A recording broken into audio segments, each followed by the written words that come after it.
Hello students, good morning. Today we will study next chapter 7 at Banaras. 7 at Banaras ये गौतम बुद्ध का आपका chapter है. इसमें सेरेमन का मतलब होता है ना उपदेश, यानी गौतम बुद्ध का जो उन्होंने बनारस में अपना जो सेरेमन दिया था, उपदेश दिया था, उसी से रिलेटेड आपका ये चैप्टर है. ठीक है. सो पहले इसकी जो हम थोड़ा सा गौतम बुद्ध के लाइफ के बारे में चैप्टर में हम क्या पढ़ना है, जो उनके मतलब उनकी लाइफ कैसी थी, कैसे वो उनको एनलाइटमेंट प्राप्त हुआ, ये सारी चीजें हम पढ़ेंगे. ठीक है. तो जो हमने आपको जो कुछ इंपॉर्टेंट पॉइंट है ना आपके चैप्टर्स के, वो यहाँ पे नोट किए हैं. ठीक है. आप इसको कॉन्सेंट्रेट करेंगे. यहाँ पे देखेंगे गौतम बुद्ध का जो टाइम था, यानी उनका जो बॉर्न हुए थे, उनका बॉर्न का टाइम था 563 BC से लेकर के 483 BC माना जाता है. ठीक है. नेक्स्ट है जब वो 12 ईयर के हुए, यानी 12 ईयर आपके चैप्टर में बहुत ही शॉर्ट समरी बताई गई है. ठीक है ना. यानी गौतम बुद्ध ये चैप्टर जो है वो उनके जो उन्होंने सेरेमन दिया बनारस में, उससे रिलेटेड एक स्टोरी है. लेकिन उससे पहले उनकी जो लाइफ थी, उनकी लाइफ कैसी थी, कैसे गौतम बुद्ध को एनलाइटमेंट मिला, ये सारी चीजें इस चैप्टर के थोड़े से शॉर्ट में आपको बताई गई. ठीक है ना. तो जो भी इंपॉर्टेंट लाइन है वो मैंने आपको यहाँ पे नोट किया है, आपको यहाँ पे क्लियर कर दे रही हूँ. तो गौतम बुद्ध का जो बॉर्न का टाइम था वो क्या था, 560 BC to 483 BC. Okay. So next देखेंगे कि जब वो 12 ईयर, जब उनके जो 12 साल के हुए, यानी 12 ईयर्स के जब हुए, तो उन्हें स्कूलिंग के लिए हिंदू सेक्रेट स्क्रिप्चर्स, यानी कि हिंदू सेक्रेट स्क्रिप्चर जो हिंदू के मतलब कहने का मतलब जो धार्मिक ग्रंथ वगैरह होते हैं ना, इसको मतलब इनको स्कूलिंग के लिए पढ़ने के लिए भेजा गया. ठीक है. आफ्टर 4 ईयर्स, यानी जब वो 4 साल बाद वापस आते हैं तो उनकी मैरी हो जाती है, यानी उनकी शादी कर दी जाती है एक राजकुमारी से. ठीक है. प्रिंसेस से. ओके. सो नेक्स्ट पॉइंट देखेंगे at about age of 25 while out hunting, यानी कि जब वो वैसे तो ये माना जाता है कि बहुत सारे आपको बुक में आपको ये भी देखने को मिलेगा कि वो हंटिंग के लिए नहीं निकले थे. ऐसा बताया जाता है कि वो एक बार राज भ्रमण के लिए भी निकलते हैं. कई बुक में कई चीजें हैं, लेकिन आपकी बुक एनसीईआरटी की है, अगर आपको क्वेश्चन आते हैं तो आप हंटिंग ही बताएंगे.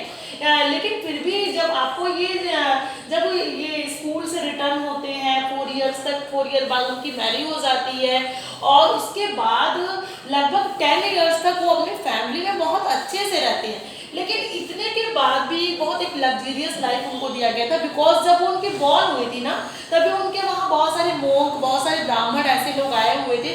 तो उस समय ही क्या होता है कि जो उनके फादर थे, मदर थी, उन्हें राजा रानी को पहले ही बता दिया गया था, या तो ये जो है पहले तो आपको पता ही गौतम बुद्ध का बचपन का नाम सिद्धार्थ था, तो बताया गया कि ये जो सिद्धार्थ या तो बहुत बड़े ये मोक्ष बनेंगे, यानी बहुत बड़े या फिर ये कोई बहुत बड़े राजा बनेंगे. इसलिए क्या होता है कि जो ये राजा रहते हैं, उनके फादर जो होते हैं, वो उन्हें कभी उनके पैलेस से बाहर जाने देते ही नहीं. उनको हर एनवायरनमेंट उनके पैलेस में दिया जाता है, ताकि वो बाहर की दुनिया को देखे ही नहीं, क्या होता है, दुख क्या होता है, ये सारी चीजें उनसे बहुत दूर रखी जाती हैं.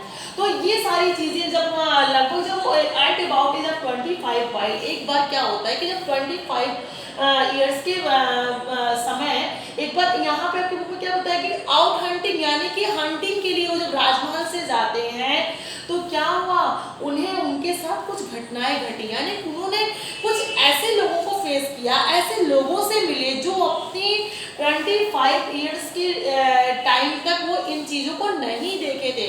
सबसे पहले तो वो एक सिक मैन से मिलते हैं, एक बहुत ही बीमार व्यक्ति से. नेक्स्ट वो एक एज्ड मैन से मिलते हैं, एक बूढ़े व्यक्ति से मिलते हैं.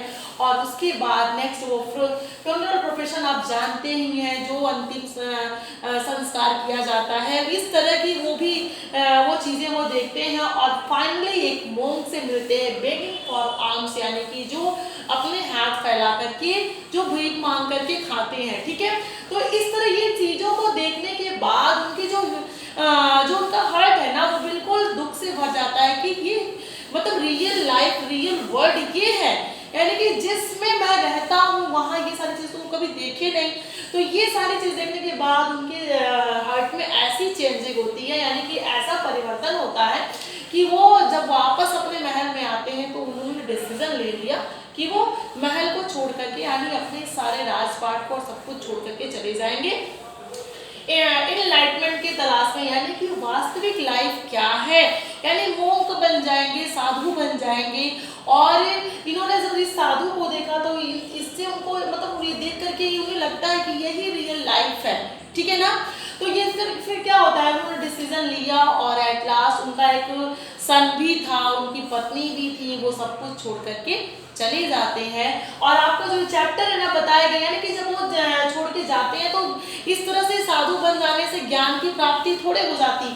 तो उन्होंने बहुत दिनों तक मतलब भटकने के बाद उन्हें लगता है कि उन्हें क्या करना चाहिए, मेडिटेशन करना चाहिए। इसलिए वो क्या कहते हैं, बौद्ध गया में जो बोधि वृक्ष है, इसको पीपल की ट्री को बोधि वृक्ष के नाम से भी जाना जाता है। तो बोध गया में जब वो उसी पीपल के वृक्ष के नीचे, यानी जिसको बोधि वृक्ष बोला जाता है, उसी वृक्ष के नीचे, उसी पेड़ के नीचे उन्हें इनलाइटमेंट की 7 डेज के बाद उन्हें इनलाइटमेंट की प्राप्ति होती है। और उस टाइम मतलब कि ये बताया गया कि वही बोधि वृक्ष है जो बोध गया में है, जहाँ गौतम बुद्ध को इनलाइटमेंट मिला था। लेकिन यहाँ इनलाइटमेंट आपको पता है यानी कि मोक्ष की प्राप्ति हो जाना, जान मतलब ये पता हो जाना कि व्हाट इज लाइफ, लाइफ है क्या, ठीक है। और मरने के बाद यानी कि अंतिम होता है कि डेथ, तो डेथ के बाद क्या होता है, ये चीजें उन्हें मतलब ये एक वास्तविकता, जीवन की वास्तविकता, रियलिटी उन्हें मिल गई, पता चल गई। तो कहने का मतलब कि आपको जो चैप्टर है ना, उन्होंने बनारस में यानी बीच में जब वो उन लोगों को उपदेश देते थे, बताते थे, पहले तो ऐसा कुछ नहीं था, लेकिन बहुत सारे राजा उनके पास जाने लगे, उनसे कहने लगे, तो उन्होंने बहुत सारी चीजें बताई। तो ये जो सर्मन एट बनारस है, यानी कि बनारस में उन्होंने जो एक उपदेश दिया, उसी से रिलेटेड इस चैप्टर में एक स्टोरी बताई गई है, जो स्टोरी किस्सा गौतमी की है, ठीक है ना। ये किस्सा गौतमी की जो स्टोरी है वही इस चैप्टर का मेन स्टोरी है। लेकिन आपके चैप्टर को स्टार्ट करने से पहले थोड़ा सा आपके जो मतलब गौतम बुद्ध के लाइफ के बारे में थोड़ा सा बताया गया, वो मैंने आपको एक्सप्लेन कर दिया। आप इन चीज़ों को पढ़िएगा, कल इसके आगे मैं आपको स्टोरी कंप्लीट करूँगी। Okay, thank you.